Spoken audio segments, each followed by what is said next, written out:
Hello and welcome back to English Today.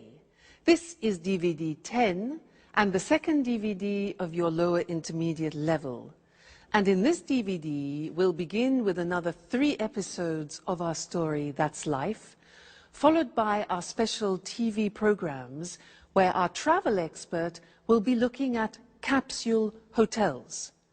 And then in our cinema program, we'll be talking about Bollywood. Then in the grammar section, we will study more about the forms will and going to in the future and their uses. We'll also study the past continuous tense and the different uses of the word like. So, I hope you enjoy yourselves.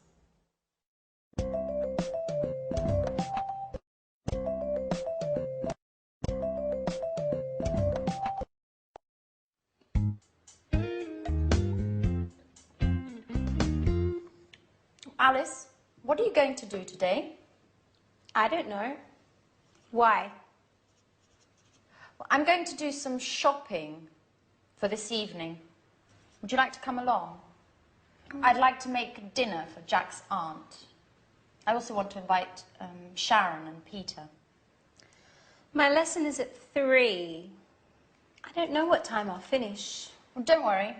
I'm going to do some work before that. I don't think I'll finish before 5. So, what do you say? Okay. But only if you loan me your red hat. Okay, I'll lend you the hat. But be careful. If you lose it, I'll get very angry. Good morning, everyone. Oh, good morning, Mrs. Andreini. What are you talking about? We're deciding what we're going to do today. How are you going to spend your day? I think I'll go for a walk in the city centre. Maybe do a little shopping. Oh, I think it's going to rain. Just look at those clouds. Hi, guys. Hi, Auntie. Morning. I'm on my way out. Jack, aren't you going to have breakfast? Oh, I can't, Auntie. I'm meeting a Japanese client. If I get there late, my boss will have a fit. You can't go on an empty stomach. Oh, don't worry. I'll have something to eat at lunch. Oh, wait, Jack. I'll come with you. So, we'll see each other at 5. Don't forget.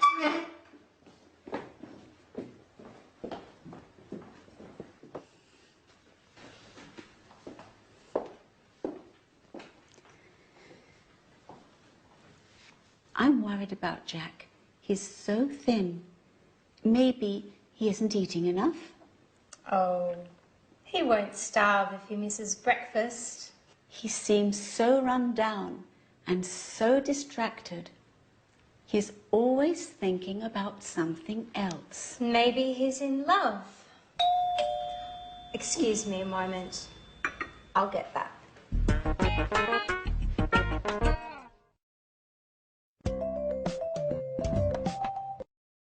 Hello and welcome back for another English language lesson on your live program. I want to tell you something else about will. Remember that we learned will for snap decisions, like I'll buy it. Well, now I want to teach you another use of will which is very common for predictions. And I want you to watch this situation which is very typical of the use of will. Okay? Great. Good afternoon, ladies and gentlemen, and here is the weather forecast for the bank holiday weekend. In North Scotland, it will be very cold, with outbreaks of snow in the mountains. Temperatures will remain low as a cold front moves across the region. Now, in the north of England, it will be somewhat wet, as rain will move across the region until late into the night. So if you're planning on going walking, take some waterproof clothes with you. In East Anglia, it will be dry, but generally dull and rather cloudy, unfortunately. However, in South England, it will be a bright, clear day with sunshine, a day for the beach. And in southeast England, in the morning, it will be foggy, but then it will clear in the afternoon, and there will be a wonderful warm wind. So, ladies and gentlemen, that is the forecast for your weekend, your holiday weekend, and I hope you enjoy yourselves. If I were you, I would go to South England, where the sun is shining. Goodbye. Okay, now there I was telling you the weather forecast, and that is a typical example of when we use will. Let's look at the board. Now, will is easy, really. It's just the pronunciation which is difficult. I said tomorrow it'll be cold. You notice how it will becomes it'll. It'll. Strange pronunciation, yeah? So tomorrow it'll be cold. It'll be sunny. It'll be winter. It won't be sunny is the negative. Won't, remember the difference between will not, won't, and want, won't, want. So be careful with that pronunciation. So it'll be sunny and it won't be sunny, you could say, okay? So that's another use of will for predictions. So we have learned snap decisions, I'll buy it, and predictions, tomorrow it'll rain. So what do you think it will do tomorrow? We'll find out, won't we? Okay, see you in the next lesson. Bye.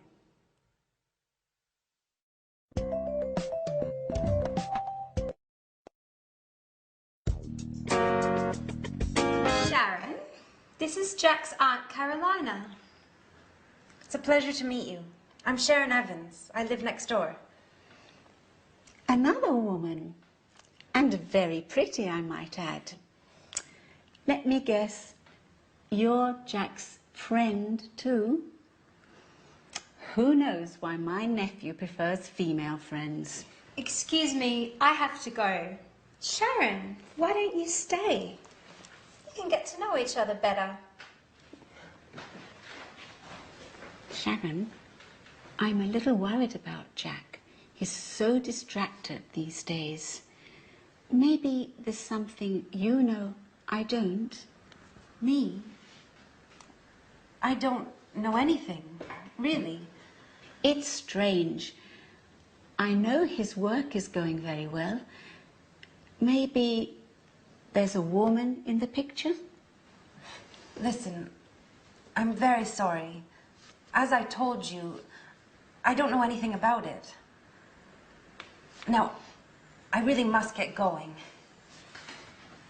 Okay. What's the matter, Sharon? You look a little upset. I'm fine. Just a little tired, that's all. Listen, Sharon, you seem like such a nice girl. May I ask you a favor? Certainly. Go right ahead. You know I'm going to leave in a few days. When I leave, will you take care of Jack? It would make me feel so much better. Oh, well, I don't know.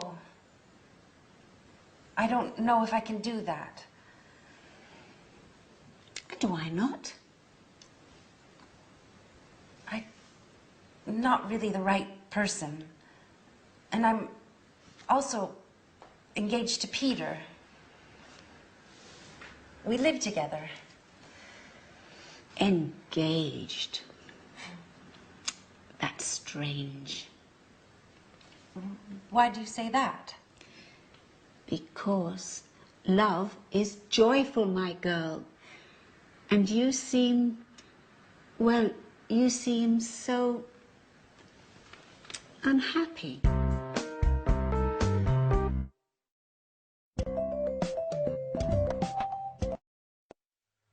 again and welcome back. Jack's aunt is like a walking X-ray, isn't she? Now I want to look at going to with you again. Remember in the last lesson, some lessons ago, we learned going to for a future intention. You know, when I won it was 20,000 euro, I said, I'm going to have a good holiday.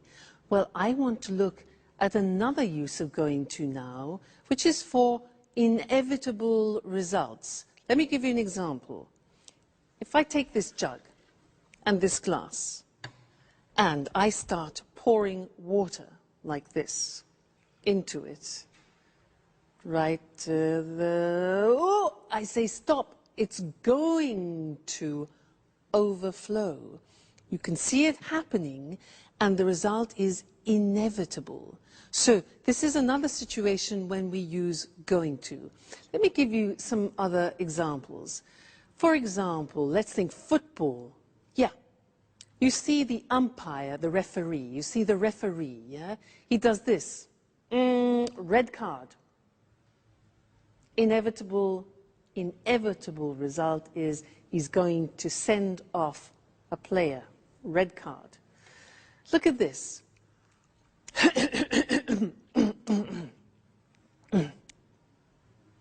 I'm going to make a speech. I'm clearing my throat. I'm preparing myself. The inevitable result is I'm going to make a speech. Okay, now this. My God, it's 4 o'clock. My train is at 4:15, and it takes me 20 minutes to get there by taxi. Oh no! Inevitable result. I'm going to miss my train. All right. One more example. Watch me.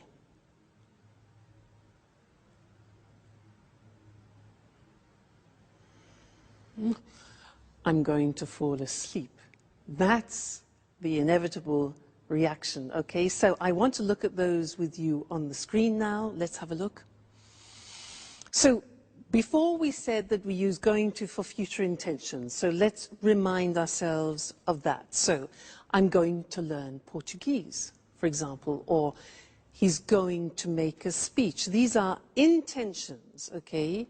Be careful, you're going to drop those plates.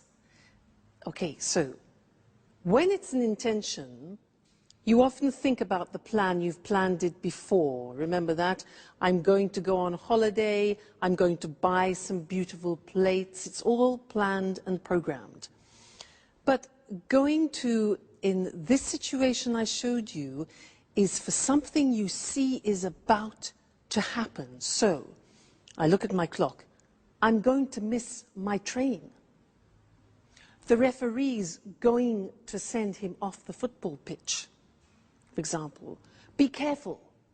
You're going to lose the match in the football situation, for example. Okay? So these are all things that are going to happen. You see them, and it's inevitable. So you need to decide between the two situations, all right? Whether it's an intention or whether it's a predictable action or result. Now, an intention for you is you are going to be very good at English, okay? That's a future intention. Good. So that's going to, and I'll see you again in the next lesson. Bye.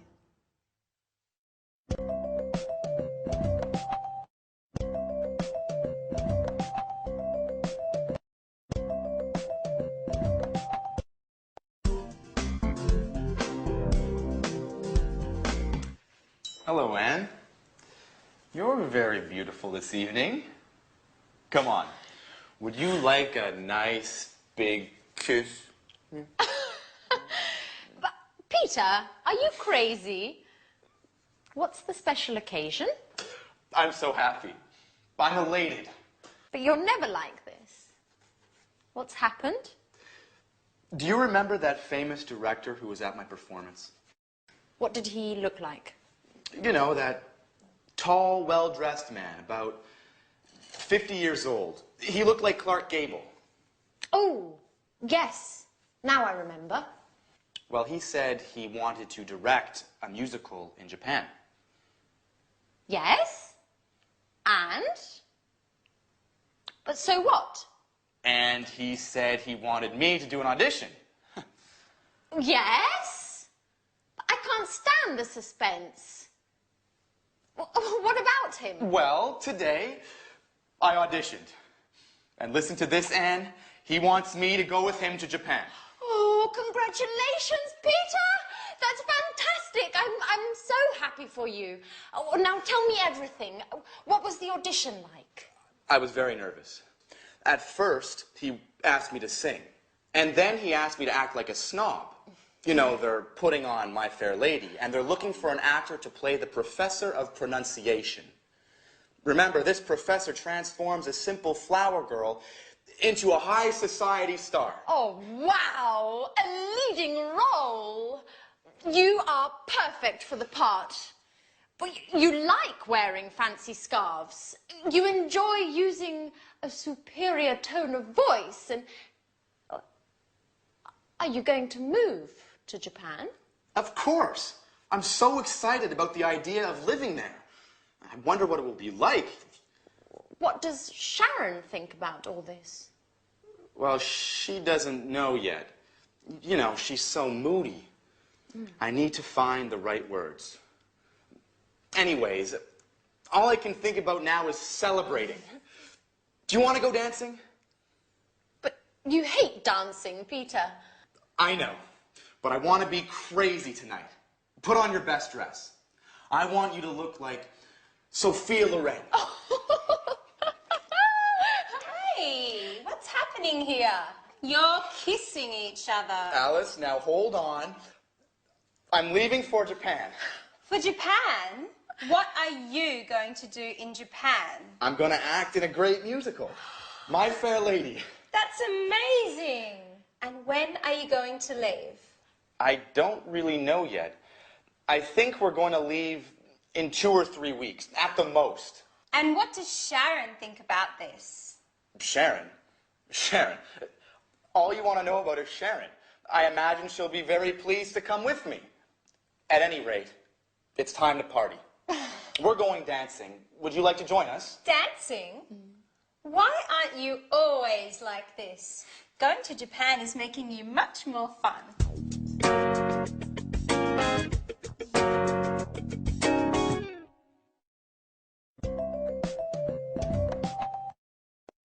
Hello again and welcome back to English Today for some more English lessons. Japan. Now that's an interesting destination, isn't it? Have you ever been there? No, neither have I. I'd love to go. Now, in this lesson, I'd like to do some revision about the simple past, irregular verbs. And I want to do a type of quiz with you. It's very simple, just to see if you can remember the irregular verbs, okay? I will say something, a phrase, in the positive form, in the past. Let me give you an example. I said that yesterday. Now, you have to find the infinitive of the past tense and formulate the question. So, I said that yesterday. What's the question? What? Remember, yeah, the auxiliary for the simple past is did. What did I... Now, said is the past tense of what? Say. Exactly. So, what did I say yesterday? All right, that's the quiz. I say the positive form, you make the question form. All right, let's start. Okay. I sold it yesterday. I sold it yesterday. When? Sold. When did I sell it? Okay, sell, sold. Next one. I met him on Monday. I met him on Monday. Met. So when? Yeah, okay. When did I meet him? When did I meet him? Very good. Next one. I came by train. I came by train. How? Came. Did I come? All right. How did I come? Very good. Next one. I had a problem. I had a problem. Be careful. I had a problem. What problem did you have? Remember, have always takes the auxiliary in the past tense and in the present tense. So, what problem did you have? Great. Next one. I bought it in England. I bought it in England. Where did you buy? Very good. Where did you buy it? Great. Next one. I found it on the bus. I found it on the bus. Where did you find? Find, found. Where did you find it? Good. Next. I thought it was good. I thought it was good. What did you think about it? Think, thought. What did you think about it? Great. Next one. He was at home. He was at home. Where? Be careful. Was. The verb to be, remember? An exception.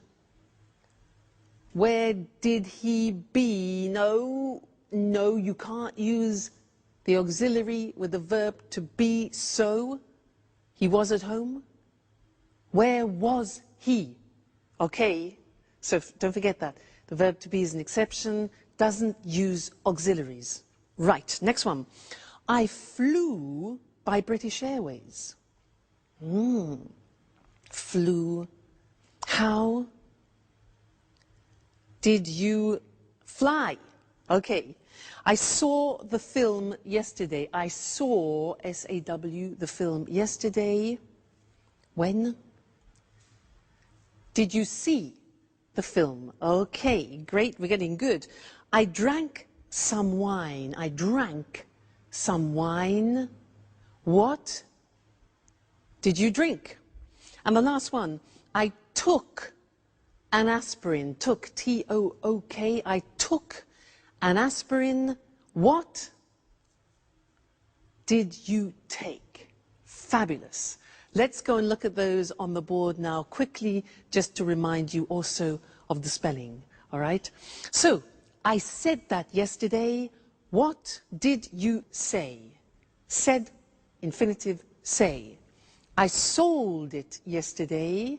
When did you sell it? I met him on Monday. When did you meet him? I came by train. How did you come? I had a problem. What problem did you have? I bought it in England. Where did you buy it? I found it on the bus. Where did you find it? I thought it was good. What did you think about it? He was at home. Where was he? No auxiliary. I flew by British Airways. How did you fly? I saw the film yesterday. What did you see? I drank some wine. What did you drink? And I took an aspirin. What did you take? Great. You see, it's really just a question of practice. With the irregular past tense verbs, it's a question of memory and familiarizing yourselves with them. It will come with practice. Okay, great. So, see you in the next lesson. Bye.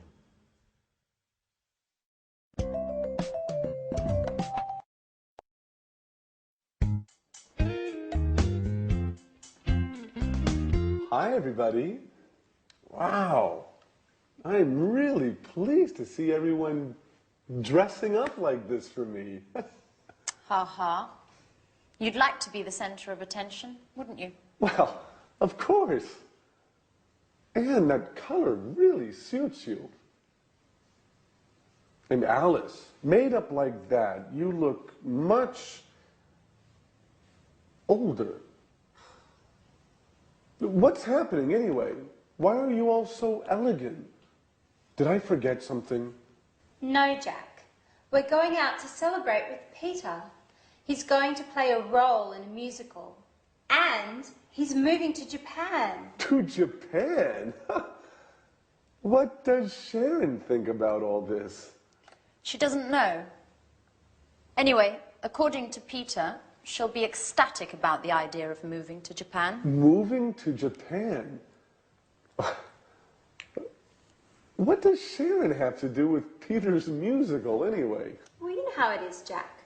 When two people are together, they make changes together. And anyway, why do you care if Peter and Sharon move to Japan? Oh, I don't care.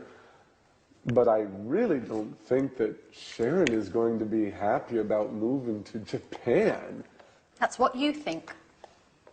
Well, of course, I could be wrong. In any case, it's useless to make guesses. Hey, Jack, do you want to come with us? Not really. Tell Peter I'm sorry, but I don't really feel like celebrating tonight. Well, you don't know what you're missing. Sayonara, Jack.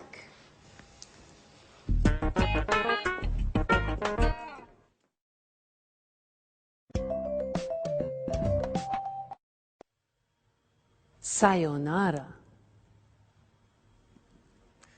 Do you know what that is in English? Well, it's hello, hi, howdy, how you doing, how's it going? Sayonara. In that episode, we heard 3 interesting uses of like. Now, Anne said, what did he look like? Peter said, I wonder what it'll be like. And Peter also said, would you like to go dancing? Interesting, hey? This word like in English is really very, very interesting because it has different uses and different meanings. And Mr. Monkey is going to help me explain them to you. Now, if I ask the question, what would he like to do? What would he like to do? Mr. Monkey, what would you like to do? Mr. Monkey, you know what he said? He said he would like to find a Mrs. Monkey. Well, that's natural. What does it express? What would he like to do? Would like expresses desires, wishes, and wants. So that's one form. What would he like to do? What is his desire? Would like with the conditional form. That's one. Next one. If I ask what does he like in the present tense, what does he like? Well, I know he likes jumping around trees and eating nuts. What do you like? That's a question about your general likes, the things that you like doing on a regular basis. For example, I like singing. He likes eating nuts. What do you like doing? Do you like going to the cinema, going to the theater? So those are general likes. All right, number 2. Number 3, I say, what does he look like? The answer to that question is, well, he's got blonde hair, he's got a squashy nose, and he's got short legs. Sorry, Mr. Monkey. Now, what does he look like? We use, when we're talking about somebody's physical appearance. What does he look like? What does my boyfriend look like? Well, he's not too tall, actually. He's good looking, he's dark, he's handsome. All right, look like is therefore physical appearance. And the last one is if I say, what is he like? The verb to be with like, what is he like? Well, the answer with Mr. Monkey is he's kind, he's loving, he's generous, he's just gorgeous. So what is he like is the general impression about something. So that's 4 different uses of like. Very, very interesting. Let's look at them together on the board to help you. So the first thing we said was talking about a specific request about something you desire or something you want. Okay, so what would he like to do? So would like. The answer could be, in his case, he'd like to have a long holiday in the sun. Yeah, and wouldn't you? All right. The next question was, what does he like? And this is for general likes, hobbies, for example. And the answer could be, well, he likes going to the theater and the cinema. He likes playing with other female monkeys. Okay. So, next question was, what does he look like? Now that's for physical appearance, remember? What does he look like? He's dark, he's handsome, that's my boyfriend. He's short and blonde, that's Mr. Monkey. And then the last one is, what is he like? The verb to be with like at the end for general personality and character. So what's he like? Well, he's easygoing, he's very generous, he's friendly, etc. I want to draw your attention to one more question in English, which is often confused by people who speak other languages. The question, how is he, means only one thing in English. How is he, like how are you, is asking about somebody's general state of health, about how they're feeling. So, how are you? I'm fine, thanks. How is he is not about his appearance or his character, but about how he feels. How is he? He's fine. Or, well, he's a bit tired. He's a bit stressed. Okay? So, very, very interesting word, that like. And listen out for it, for the different uses, because you'll find it very useful. Won't they, Mr. Monkey? Yeah. See you soon. Bye.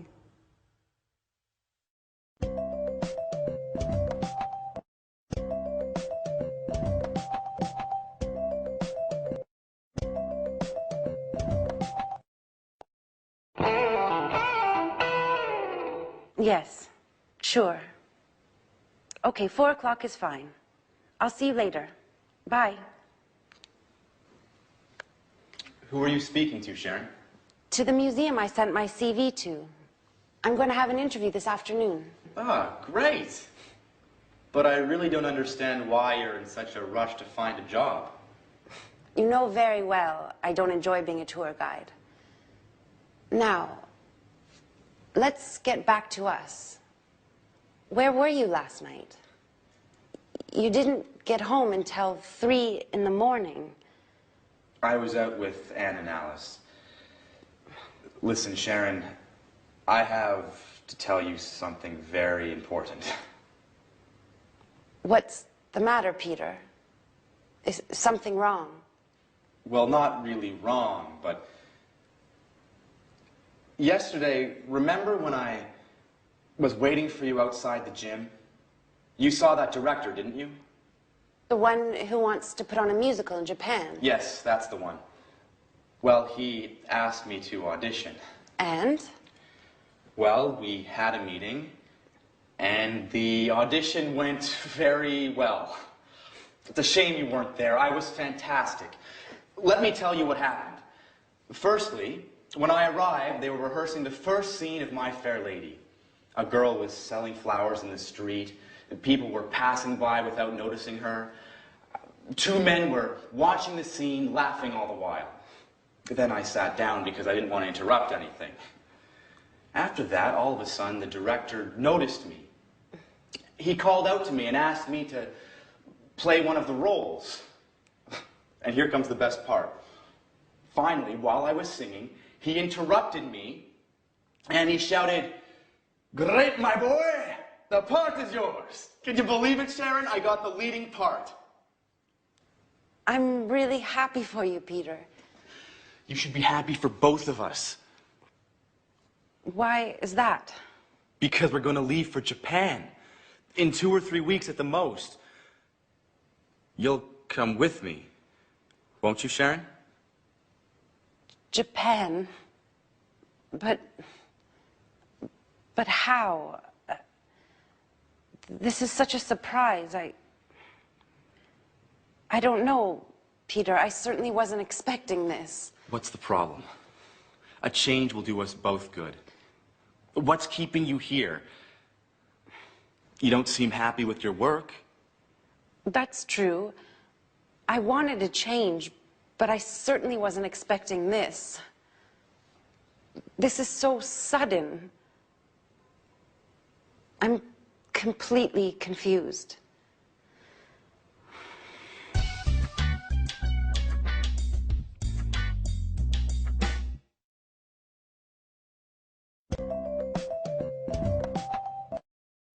Hello again. Peter and Japan, or Jack and England? Sharon, the choice is yours. What would you choose?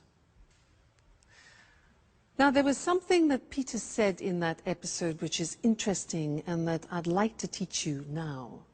He said, while I was singing, he interrupted me and shouted, "The part is yours." While I was singing, he interrupted me. Now that is an example of the past continuous tense, which is what I'd like to look at with you now. And I want to give you some examples of that if you listen, using my friend, the alchemist. Now this is the alchemist. And he travels through many countries looking for magical potions to help people. And he was traveling in Tibet for many, many days and was extremely tired. So he decided to lie down and rest. So Mr. Alchemist rested in the mountains of Tibet. And while he was resting, a magical butterfly from Tibet rested near his head to protect him. And these butterflies in Tibet protect good people from the evil around. And there are evil things in the mountains of Tibet.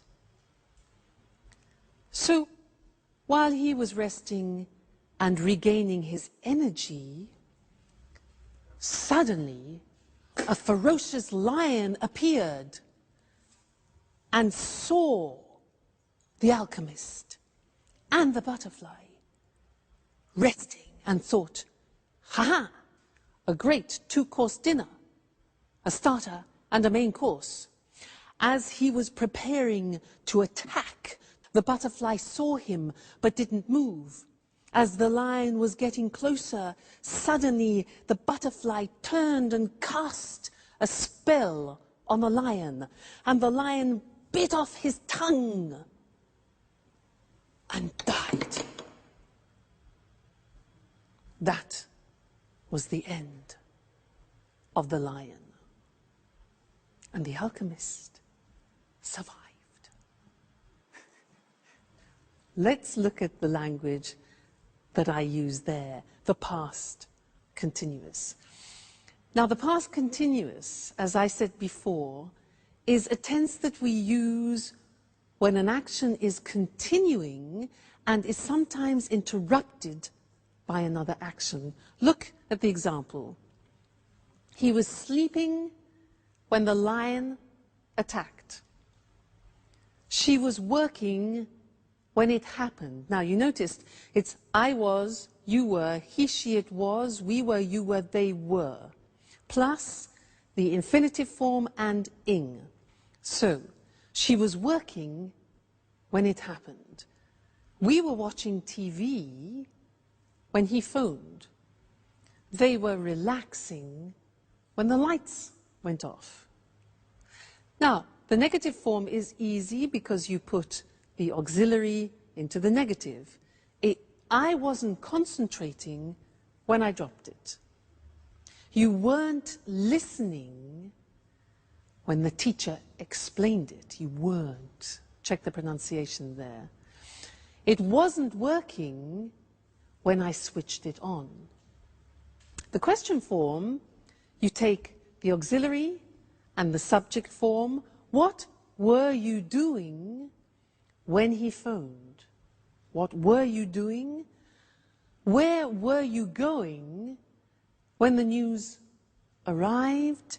And who were they talking to when I saw them? Who were they talking to when I saw them? All right, so past continuous tense in order to describe actions which are continuing and can sometimes be interrupted. Or, for example, as I was telling the story, you were listening to me and learning the past continuous. Okay? Great, so that's the past continuous. Come back to the next lesson for some more new language. Bye.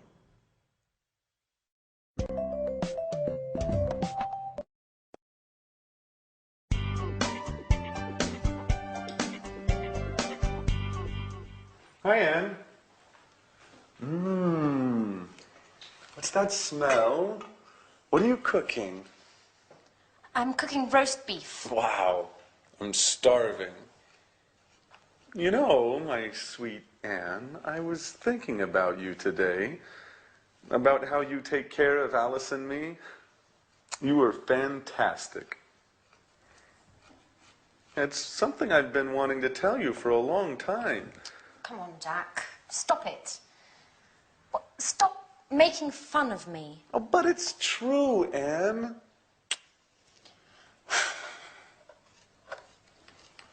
What's the matter? Why are you so nervous today? I know everything, Jack. I know all about you and Sharon.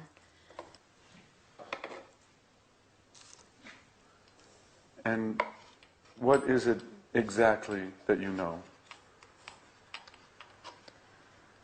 That you had a relationship many years ago, and that maybe you are still in love with her.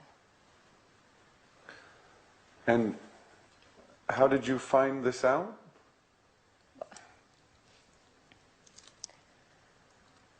I was tidying up in the living room the night of Peter's performance when I saw your jacket. And I was taking it to your room when something fell out. It was a photo. A very meaningful photo. You were kissing her. So I spoke to Sharon. And what did she say? She told me everything. Tell me the truth, Jack. Are you still in love with her?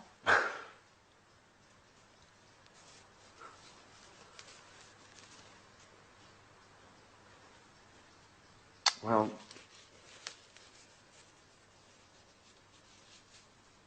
I have to admit that seeing her makes me feel... But, well, what about me, Jack? I thought there was something special between us. And there is, Anne. I care very much about you. But... But? Well, I thought we were just friends. Oh. Okay, Jack. I understand now. Wait, Anne, I didn't mean to hurt your feelings. Well, it doesn't matter, Jack. Just remember, Sharon is going to Japan.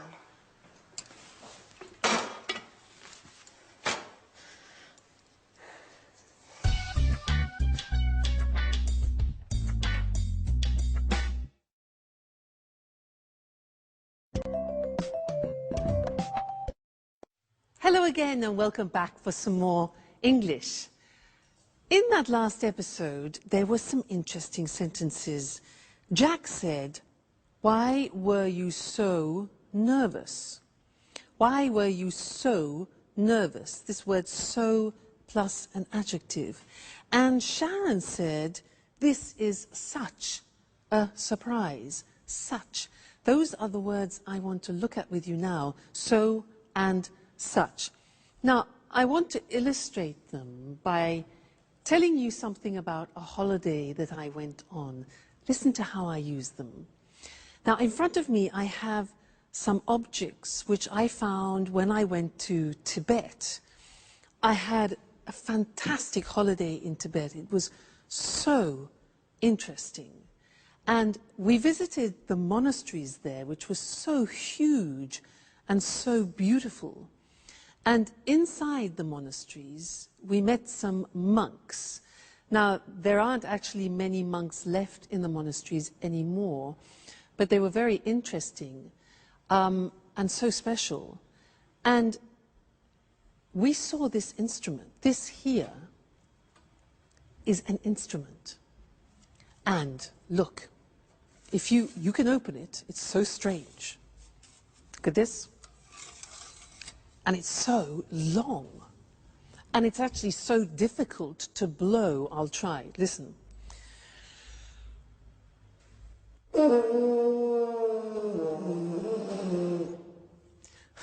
Well, when they played it in Tibet, it was much easier.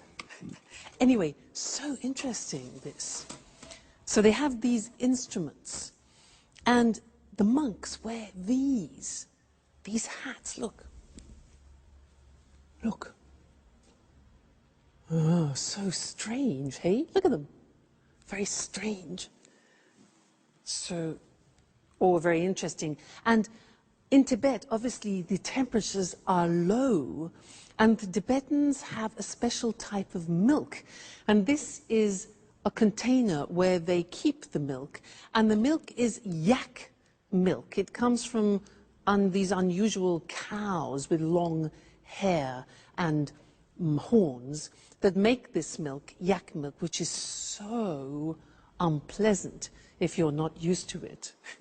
But anyway, it was such an interesting trip that I really recommend you should go and visit Tibet. Now, as I was describing Tibet to you, I was using both so and such. Let me show you how that works. So is usually followed by an adjective. The example is, Tibet is so interesting. Interesting is an adjective. So interesting, and it gives the impression of being very, extremely interesting, okay? We were so impressed by Tibet. So plus adjective. These instruments are so difficult to play, okay? They're so difficult to play. The monasteries are so huge, and it was so cheap. In fact, the holiday was so cheap. All right, so followed by an adjective. Now, such. I said it was such an interesting trip. Now, look at that. It was such is then followed by the noun, And if you have an adjective describing a noun, that goes before. So look, it was such an interesting trip. Okay, not easy. It was not a such interesting, but such an interesting trip. Another example, it was such a different experience. So such goes before the noun and its adjective. In the plural, look at what happens. They sang with such deep voices. Yeah, in fact, in Tibet, the monks, they sing in their boots. They sing, incredible sound. You notice in this example, we take out a or an, which is the indefinite article, and it becomes they sang with such deep voices. They wore such strange hats. All right? So and such. So we use with adjectives, such we use with the noun and its adjective. All right? So Tibet is so interesting. I recommend you go there for a trip. Okay. Great. Well, I look forward to seeing you in the next lesson for more English. Take care and keep practicing. Bye.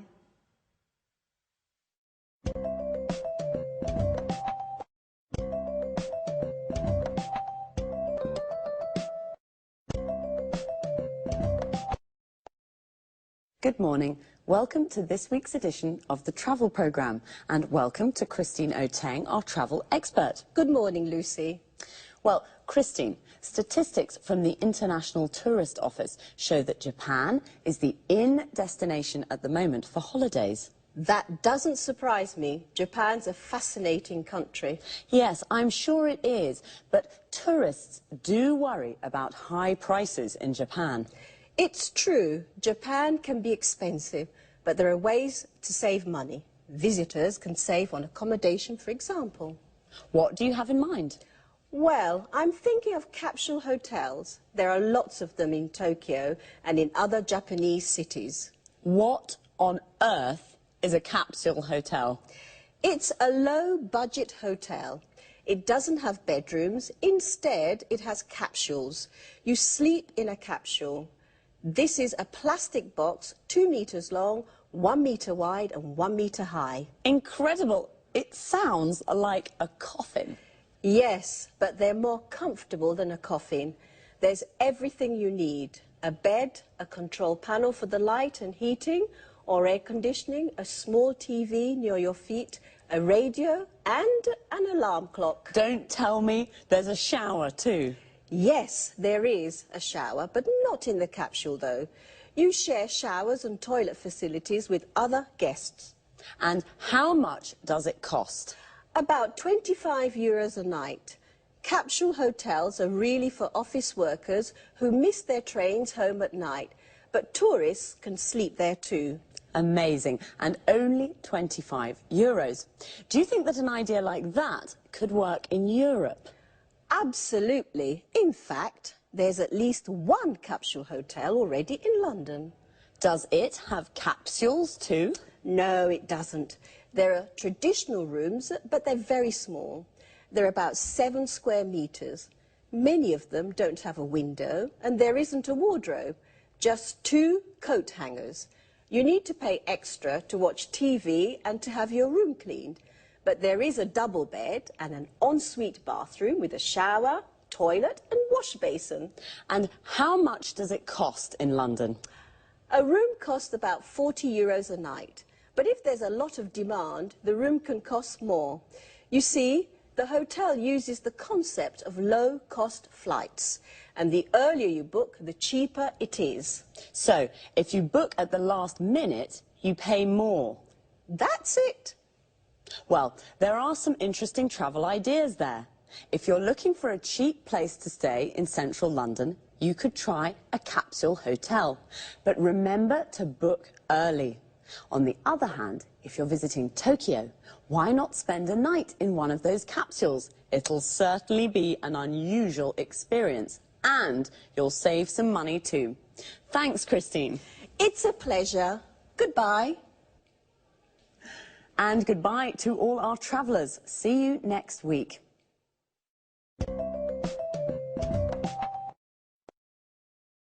Christine said Japan is the in destination at the moment. We say something is in when it's fashionable and popular. We can say green is in, or green is the in colour. This means that it's a popular colour at the moment. And did you know what a capsule hotel is? I didn't. It's a low-budget hotel with capsules instead of rooms. Low budget means it doesn't cost very much, so a low-budget hotel is cheap accommodation. Remember, accommodation is the place where you sleep. How much does it cost? This is the question you ask when you want to know the price of something. It costs about €25 a night. Notice we say the price of a hotel room, about €40 a night. We use about before the price to indicate that it isn't exact. It could cost a little more or a little less. And we say €40 a night. This means for one night. In London, the earlier you book a room, the cheaper it is. To book means to reserve. So you should book early. This means you should reserve the room as soon as you can, because if you book at the last minute, it's more expensive. At the last minute means very late, just before you leave. So now let's look at some hotel vocabulary. A double room is a room with a double bed, a bed for two people. A single room is a room with a single bed for one person. Usually in a hotel room, there's a wardrobe, the place where you put your clothes. An ensuite bathroom is a private bathroom for your use only. In low-budget hotels, you often have to share the showers and toilet with other guests. Guests are the people who stay in a hotel. To share means that it's not only for you.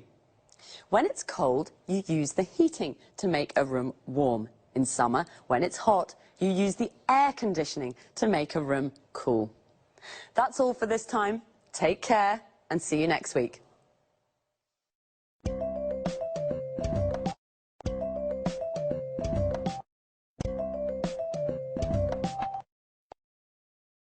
Good morning and welcome to this week's edition of Talk Cinema.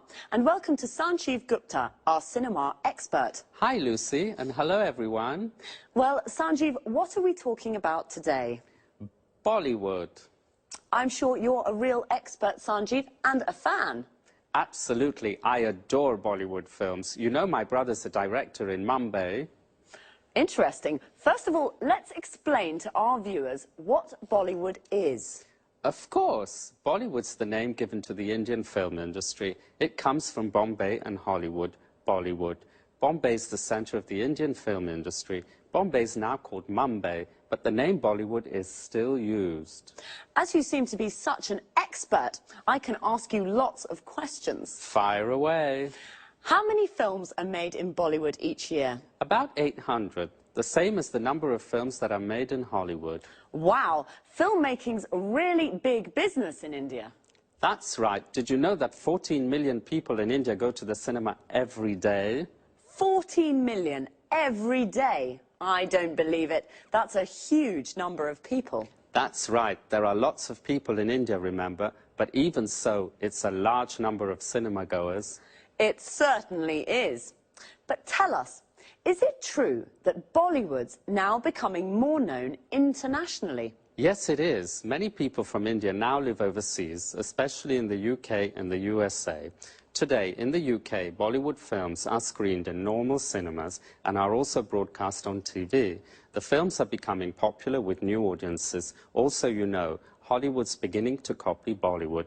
The film Moulin Rouge, for example, used lots of ideas that are common in Bollywood films. I see. But what's so special about Bollywood films? The films are full of colour, with beautiful traditional Indian costumes and lots of Indian music and dancing. But there's one thing I don't like. The storylines are nearly always the same. Love stories, I mean. I see. What about the actors? Does Bollywood have its own film stars? It certainly does. They're very famous and very rich, just like Hollywood stars. Well, stars are the same everywhere. But tell us, Sanjeev, are there any problems facing Bollywood? Unfortunately, there are. Illegal copying is the biggest problem facing the Bollywood studios. They lose lots of money because of piracy. Another problem is that young audiences are becoming bored with the traditional love story formula. Today, the studios have to create new storylines. A typical new film is the one that is set in a call center in Mumbai and follows the lives of 6 young Indians working there. Did you know, Lucy, that many young Indian graduates now work in call centers? They answer calls in English from customers in the US and the UK. Yes, I have heard of the new call centres in India. So the film mirrors real life. It sounds fascinating. Well, Bollywood's booming and is becoming more known internationally. The stories are rather similar, love stories. But some new, interesting storylines are creeping in, right, Sanjeev? Right. Thanks, Sanjeev, and goodbye. Goodbye. See you again next week for another edition of Talk Cinema.